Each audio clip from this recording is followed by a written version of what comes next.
way to win. You can crunch the numbers 100 different ways, but I think what it comes down to is going to be intangibles and who makes the play to win the game. And I think the Pats just have a few more playmakers than the Rams. Teddy, what's your prediction on the game? Well, I've been really debating because I went on the air the other day and I said 38-13. And then I'm like, no, the Patriots will score more than that.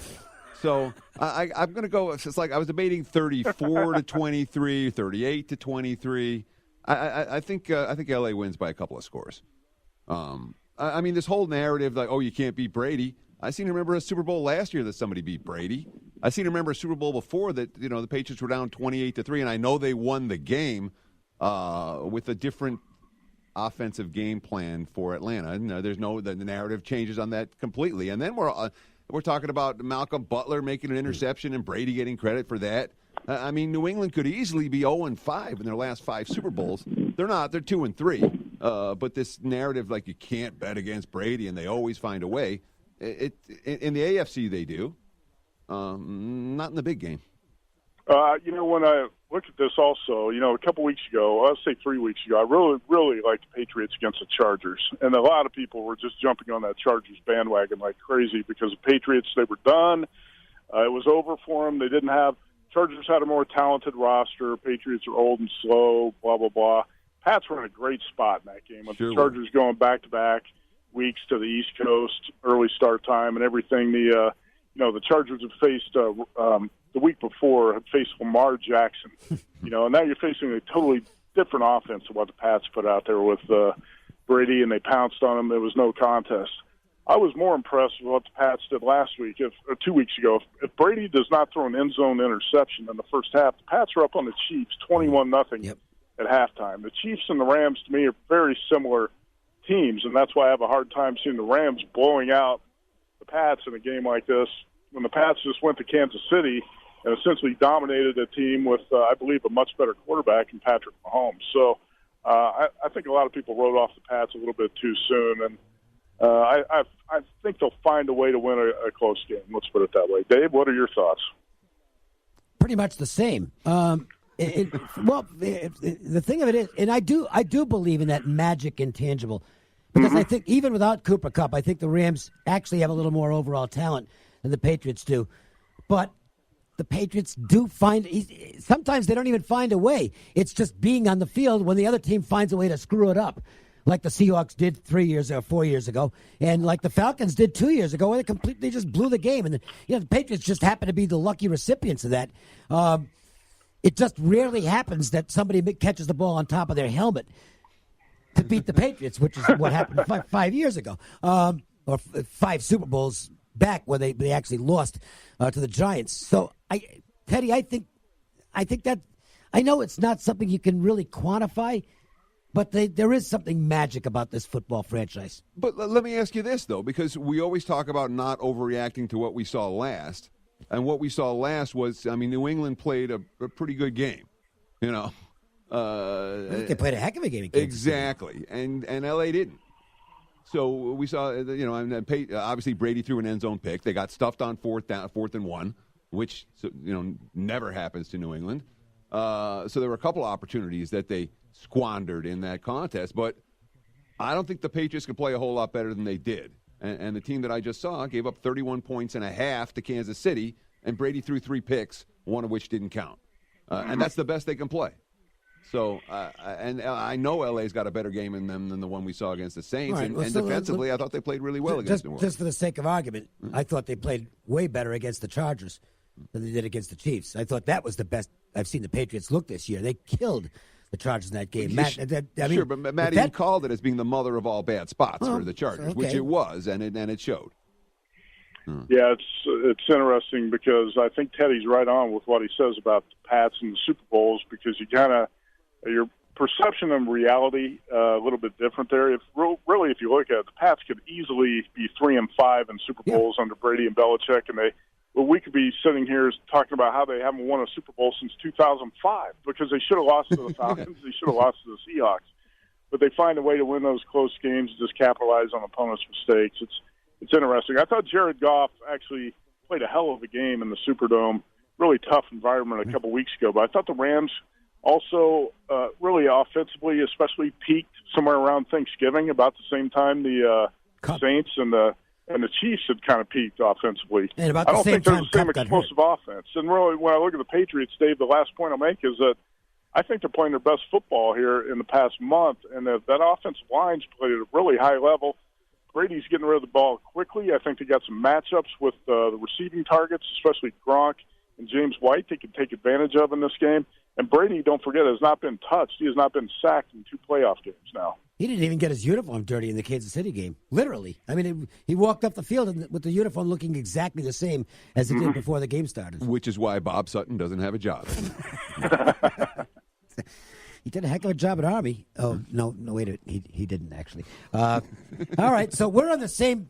We're in the same boat here, Matt. I mean, it sounds like neither one of us thinks this is a really good betting game in terms of finding a side you really like, and it's more take a shot with the Rams plus the points or take a shot Patriots money line, but don't make it too big a shot. Yeah, I actually, when the Gold Nugget went to 3, I actually played a little bit on Rams plus 3 just because I feel like the point spread value's there. And the Patriots really slow starters in a lot of Super Bowls.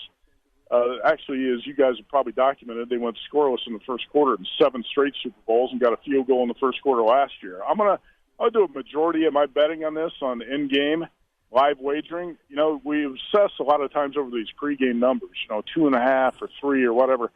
A lot of times you play in-game wagering, you're going to get a better number in the first quarter or second quarter. There's going to be points in the game where you can find a much better number than what you get pregame. So I'm going to play in-game wagering on this. I also like to watch, the flow and how things develop in the first quarter. I think if you got good instincts, you can get a good read on that stuff. And I got 5 to 10 props here too. So yeah, I did not make a big stand on this side or total before the game. What's going on at VSiN this weekend? Well, I'm going to host a live betting show, and if you don't have to listen to Tony Romo and Jim Nantz, you can flip on VSiN. We're going to be doing basically a Super Bowl broadcast from a betting perspective. I'm going to have Matthew Holt and Michael Lombardi, former NFL executive, on there with me, and a bunch of other people will join in throughout the telecast. At halftime, it's going to be Brent Musburger, Mitch Moss, Paul Howard. We're going to talk about the live wagering aspects of prop bets as they develop. And, CBS says it's not going to talk about sports betting. There will be no references during the CBS broadcast, which we all think is a mistake. But what year is this anyway? The future of this stuff is talking about the live wagering and the betting analysis during the game, Dave and Teddy, and that's what we're going to try to do Sunday. I hope you get 1 million listeners, man. Millions. So do I. And I think just to keep with their theme, CBS should dress their broadcasters that day in double-breasted corduroy suits from the 1960s. Because that's the time frame they're apparently living in. I was thinking Puritan outfits.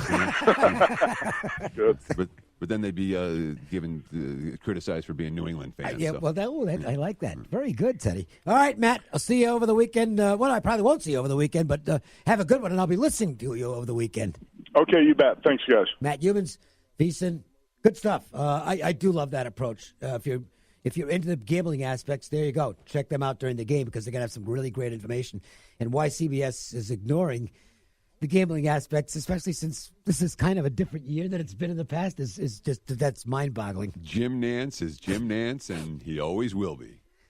You're not. That's a Tiger who's not going to change his stripes. Well, fortunately, the good news is they've got Romo, and there's even Romo props at some places. Oh yeah, that really is awesome. He was so good in that AFC, in the conference title game that he did.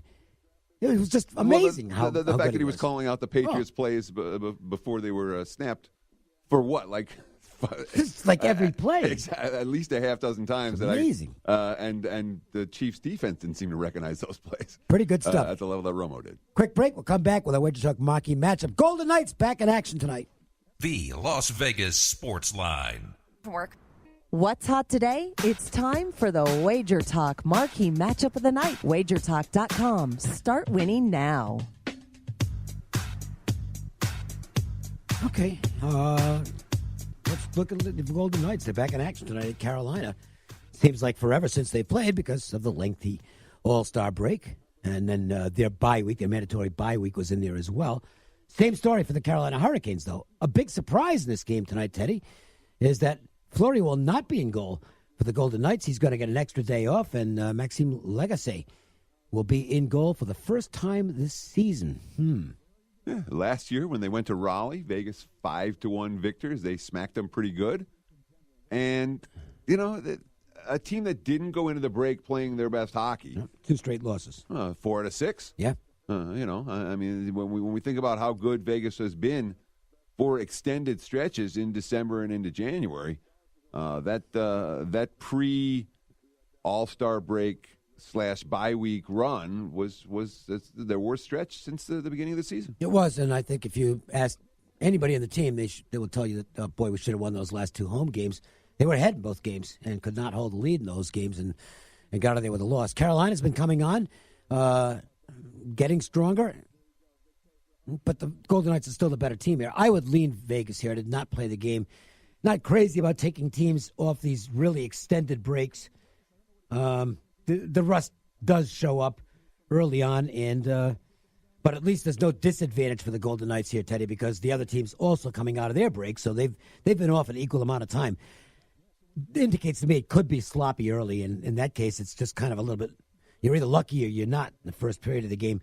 After that, probably settle in, see normal performances out of both teams, and actually should be a pretty good game. And the fact that Fleury is not playing tonight has resulted in I'm not going to say a significant odds change, but it was 6 to the under this morning or last night, and it's 6 to the over right now. So we have seen a fair bit of over money come in. If you like the Knights, if you shop around, you can even get them at even money. But it doesn't matter where you go. You don't have to lay a price with Vegas tonight in the minus 105 range. Those odds have changed a little bit as well because Vegas was getting early money, and then the goaltending announcement was made, and some Carolina money showed up after that. It's going to be a busy weekend at Wager Talk, obviously, because lots of stuff available if you are looking to purchase stuff. If you're just looking for good information, that's there as well. Well, what we shoot 3 hours of videos earlier in the week. I mean, there's no shortage of great free information at Wager Talk on a daily basis. And like you said, we have very reasonably priced selections for those who are interested. Time for us to check out our LPT Play of the Day. It's the LPT Play of the Day. Tonight's best bet from Lyons Physical Therapy. Your 5-star rated specialists. All right, John Lyons was with us earlier today talking about the Super Bowl, and we'll make our official picks now. I think I mentioned mine, and Teddy mentioned his, but we'll do them again. This is a game I have almost no feel for. Analytics, my model, says Rams minus 1.5, 1.5. So value on the Rams. Is it a lot of value? Actually, by NFL standards, it ain't bad. Okay, that's you're talking about going through pick 'em, obviously, but you're talking about like 3 points, 3.5 points of value. That's actually substantial for me. But I just am uneasy with it, and I found that analytics in the Super Bowl don't matter a whole heck of a lot. Nope. It's just one of those games that you throw that stuff out and just concentrate on what you think is going to happen in the game. I think the Patriots will find a way in the end to squeeze it out. If I'm from a betting standpoint, I take Rams plus the points, Patriots money line, and hope it lands between 1 and 3. I'd go to plus 3 minus 120 on the Rams and see if you can get lucky and get a real close win by the Patriots. Patriots 31-30. Teddy? Sure, and I was debating whether I was going to call it 34-23 Rams or 38-23 Rams. I think I'm going to go with 34, right around the total. And Rams by double digits. Okay, and would you classify that as a strong opinion or just, okay, well, I've got to come up with something, so here it is? Sure, this is not a back up the Brinks truck to the betting window type of game for me. Not even close. I get it. There'll be stronger stuff in basketball tomorrow. There really will. At least I hope so. All right, that's going to do it for us. Thanks to John Lyons from Lyons Physical Therapy. Thanks to Tony Miller and Aaron Kessler from the Golden Nugget. Matt Youmans from VEASAN and from this show as well. For Jared Justice and Teddy Covers, Ted Savansky, I'm Dave Koch, and we thank you for listening. Hope you enjoyed the Super Bowl, and we'll recap it all on Monday. Have a great weekend.